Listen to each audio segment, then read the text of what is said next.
Hello. Welcome to Kindly Neurodivergent with Kay. This show is to spend quality time with each other, kindly discussing the similarities and wide range of differences we experience. The experiences we discuss on this show are for educational purposes only. Please do not substitute for professional medical advice, diagnosis, or treatment. Before we begin, I respectfully request that if you witness any pauses during this show, please continue watching. I'm composing a spontaneous comment or question, someone processing their thoughts, in addition to repeating something that was unintelligible or misunderstood.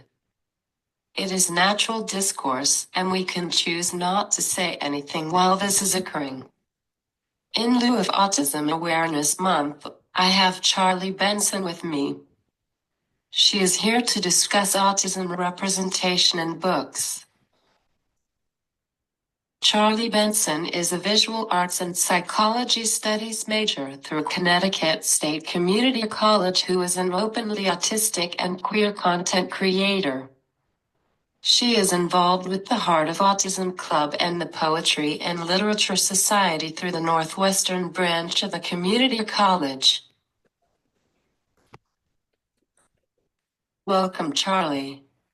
Thank you for having me be here.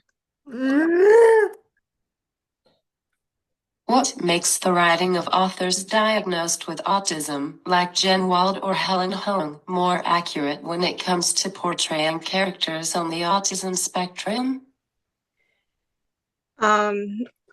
Just showing more of the realities of the more positive or harmful stimming that is like in their lives, in addition to like just any special interest that they could potentially have, whether it's more common knowledge, like being in the STEM, like being in the STEM program, which is more like math, science, that sort of thing, amongst other things that are common knowledge within the community. In your opinion, how do authors like Jen Wald and Helen Hoang uniquely convey the experiences of autistic characters from a perspective that non-autistic authors might miss? Mostly just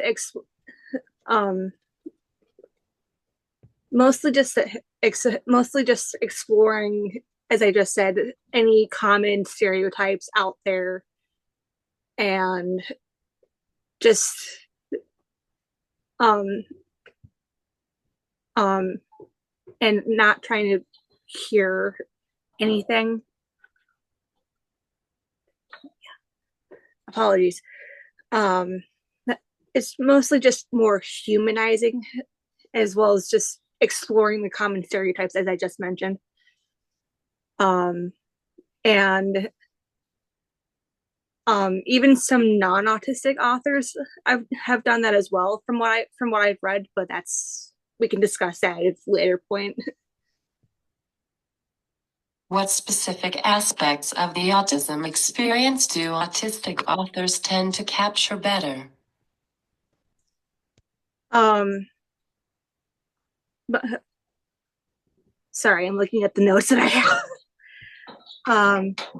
Mostly just capturing, mostly just discussing like mental health issues that an autistic person can have, and discussing more sexual content in books, because not all autistic folks can, like, may not think about it, but there might be some people who might want to have that.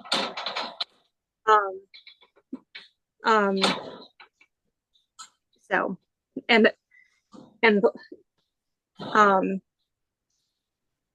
it just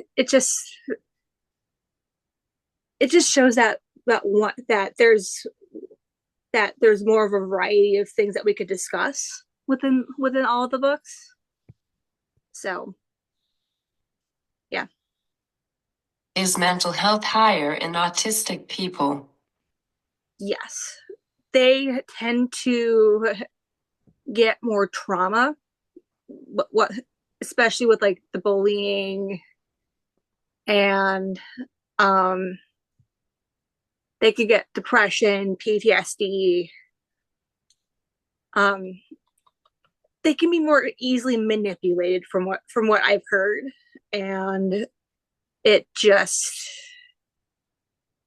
um I don't know any of the specific statistics behind it, but I know that it's much higher than anyone who doesn't have autism, if that makes sense. Do you think an autistic author's lived experience helps them avoid common stereotypes about autism? How do they challenge these stereotypes in their writing? Um, I I definitely think that they could. I definitely think that they could. Um, like okay.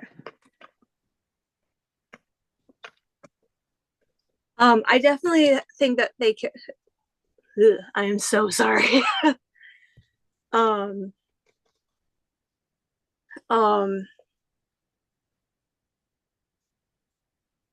um, I definitely feel like they could do something. Do you think an autistic author's lived experience helps them avoid common stereotypes about autism? How do they challenge these stereotypes in their writing? By further exploring the stuff that's already out there, and mostly by like adding more um like adding more scientific proof from their experience, especially if they're already in like the math and science areas. So especially if they're like in like the psych side of things, which is where I'm majoring in. So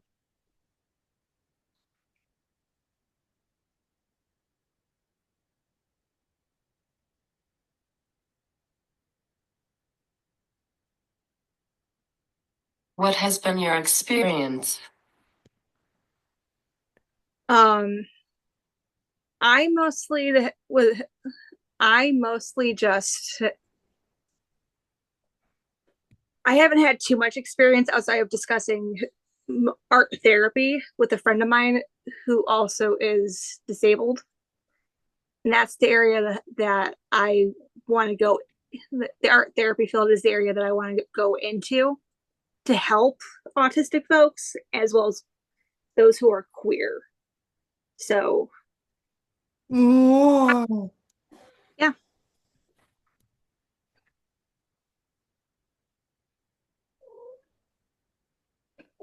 Why?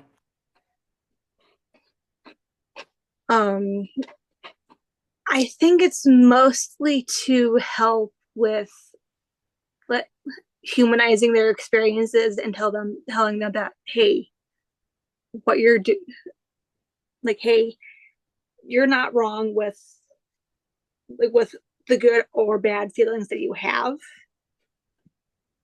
and just to validate the fact that they are here for a reason, essentially. So,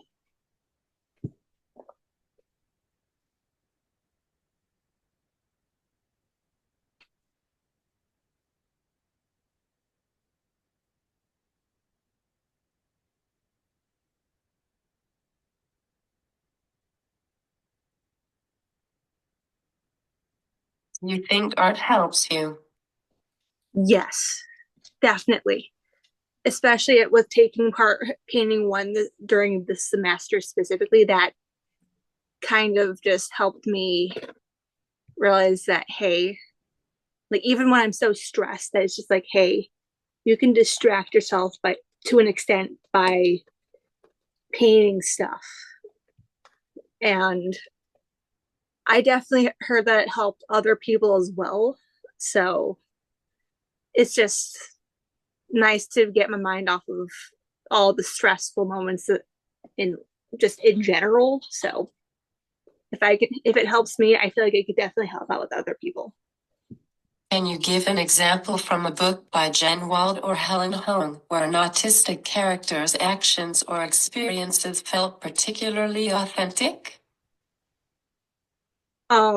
I the biggest one that was Queens of Geek by Jen Wilde, and it's mostly just being okay with discussing books, and even if they don't necessarily agree with my opinions, that's okay.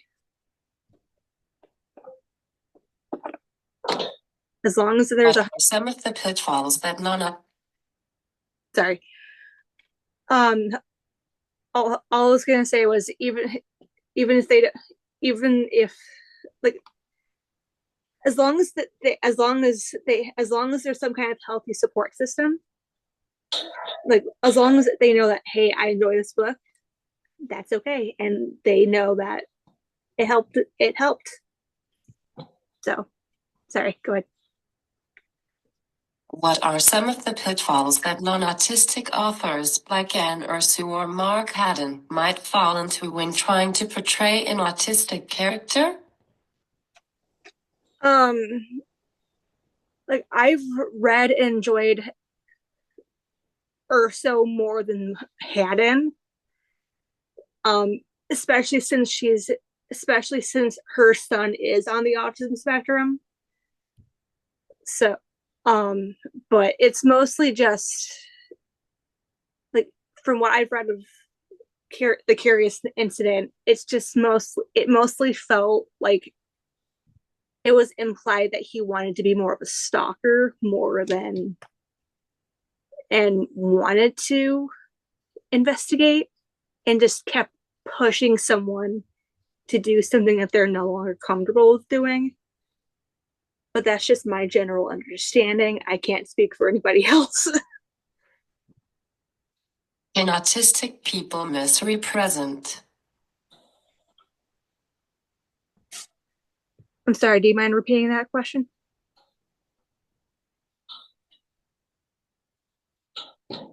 Can autistic people misrepresent? I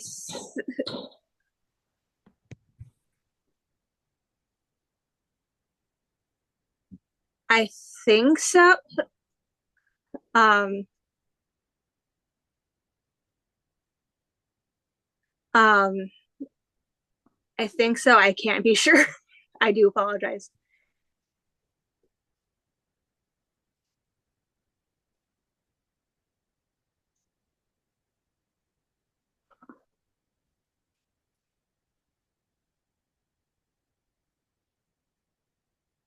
Have you seen autistic people draw a wrong picture? Um, it's been multiple years, but yes. Oh. Um, Mostly just by doing their own thing, and even if they need help, it's just doing their own thing.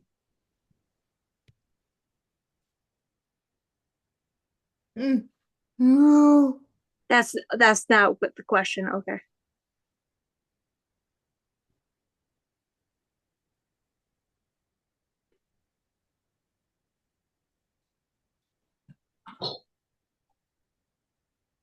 Have you seen autistic authors draw a wrong picture? Oh, have I seen the authors do their own drawings?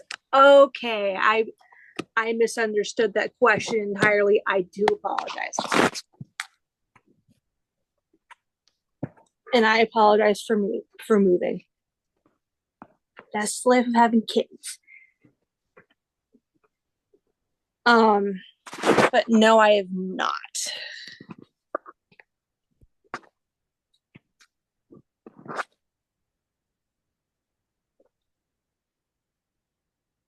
How might non-autistic authors, examples, Miracle Creek and the curious incident of the dog in the nighttime, unknowingly perpetuate harmful stereotypes or misunderstandings about autism in their writing have on public perception of autism amongst other disabilities?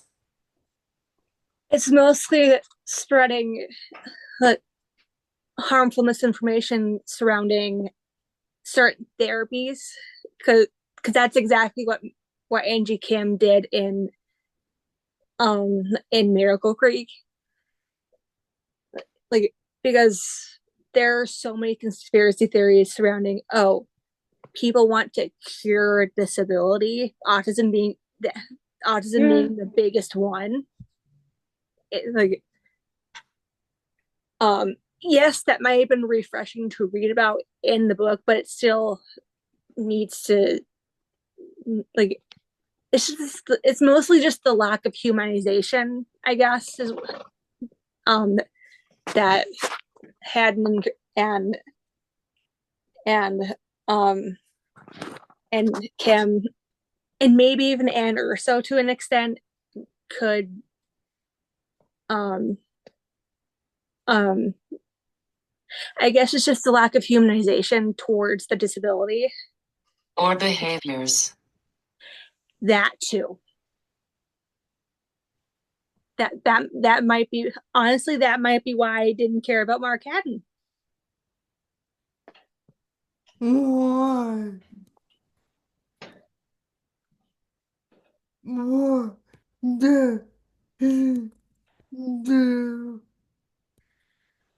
It was mostly just the way that he had written the main character in The Curious Incident when I was reading it like 4 or 5 years ago, post like shut down for a homework assignment. So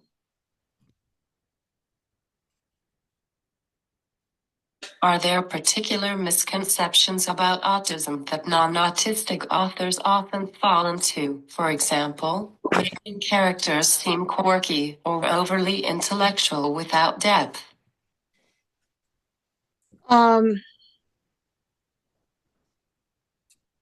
mostly the mostly just using sources that are out there from Autism Speaks and how autism is more of a burden as well, in like including the like and just using the bare basics of the common of, oh, that person just quirky, or oh, that person's just way too much of a genius for our standards.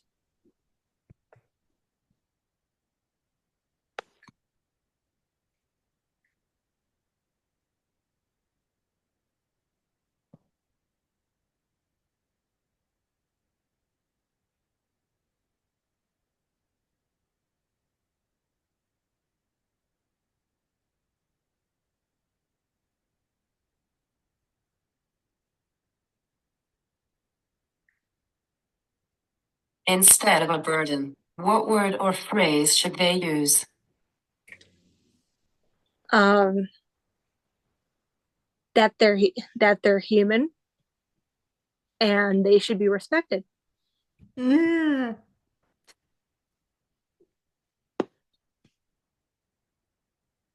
Do autistic authors tend to show more nuanced perspectives on things like sensory overload, social interaction, or executive functioning, whereas non-autistic authors may oversimplify or misrepresent them? um from what I've read, yes. Like, especially as I've mentioned throughout the episode, like, they could explore the characters regardless, even if they are in the STEM field, or just or or wanting to be a musician. They they will add, for what I've noticed, autistic authors will explore those things further. And if they want to explore something like having fun in the bed, they could do. Yes, it may take them multiple tries, but it's never a bad idea, because not all people on the spectrum might not think of doing that right away. How do neurodivergent authors address the concept of identity and self-awareness in their characters, and how might this differ from non-autistic authors' approaches? I know definitely Jen Wilde has done this in Queens of Geek especially, but it's either creating a good healthy support system, or or what I would like to see is having authors, or future autistic authors, having that person create a healthy support system so they can be like, hey, what does this mean? Hey, what does that mean? Or hey, I've seen you do this. Keep doing that. You know what I mean?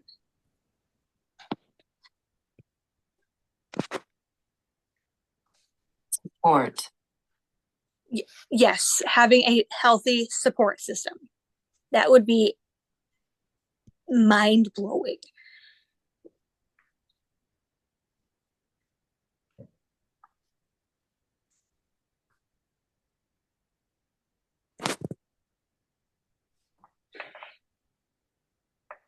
Why is it lacking?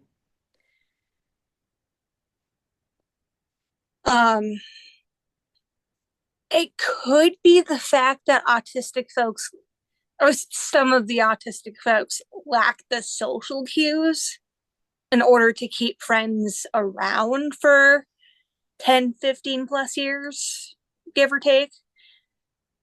Or it could be because the individual, regardless of functioning level, might not have the greatest family situation for the mental health issues. So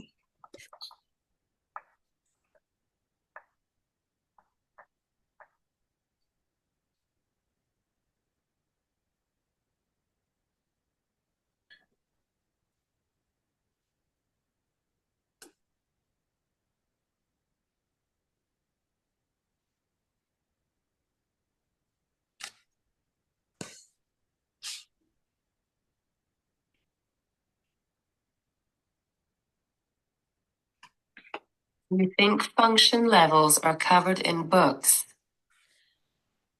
not all the time. Like, especially level 2 and 3, which is like level 1, which is where I have, is more commonly more commonly covered, because that's like the higher functioning. And yes, I'm putting that in quotes because yeah. But the more moderate to severe autistic folks are more um they're just not nearly as represented as they should be. So if we can get that up more, that would be fantabulous. Yeah.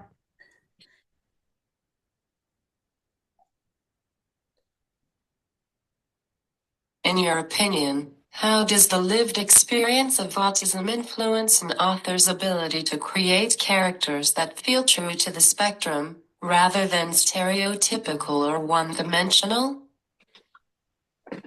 um I know TikTok has had more of a play um because people like Paige Lael, who's a level I'm pretty sure level 1, amongst other creators who have just the same disability, have been able to release more books that are like non fiction, and I was able to find out about more nonfiction as well as other creators who are publishing within the indie and self-published area, um, who want to write more books, like, and eventually get them published. Would you ever? I might. I don't know. Time will tell. Can you talk about the importance of self-representation in autism literature?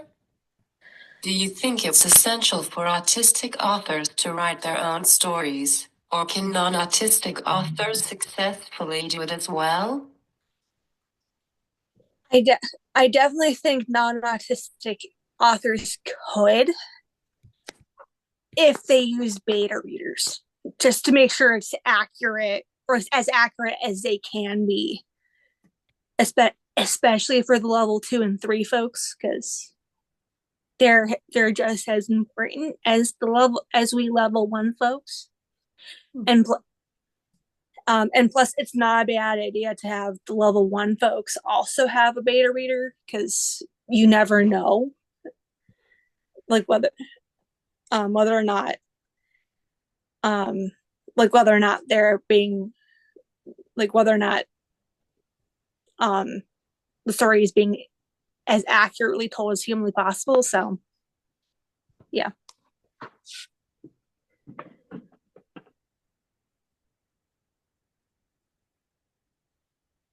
What is a beta reader? A beta reader is someone who makes sure that their story is accurately, like, or is a part of an author's story is as accurately told as humanly possible. Whether it's a queer author, or a queer reader, or in my case, an autistic reader. It just makes sure that, like, their input helps, like, the main person who's writing the story tells as much of an accurate story as humanly possible. So, do you see any positive changes in recent literature regarding autism to build on that progress to create more authentic narratives? yeah. Like, I if we can get more autistic folks, like if we can get the autistic folks the actual help to make it possible, that would be great. Yeah. Thank you, Charlie, Yeah. for doing this with me. Yeah, thank you It for was great inviting to me. have you on. Thank you for inviting me. Please I share this appreciate it. talk show with your family and friends. Everyone watching, don't forget to like, follow, subscribe, and share on Facebook, Instagram, and YouTube.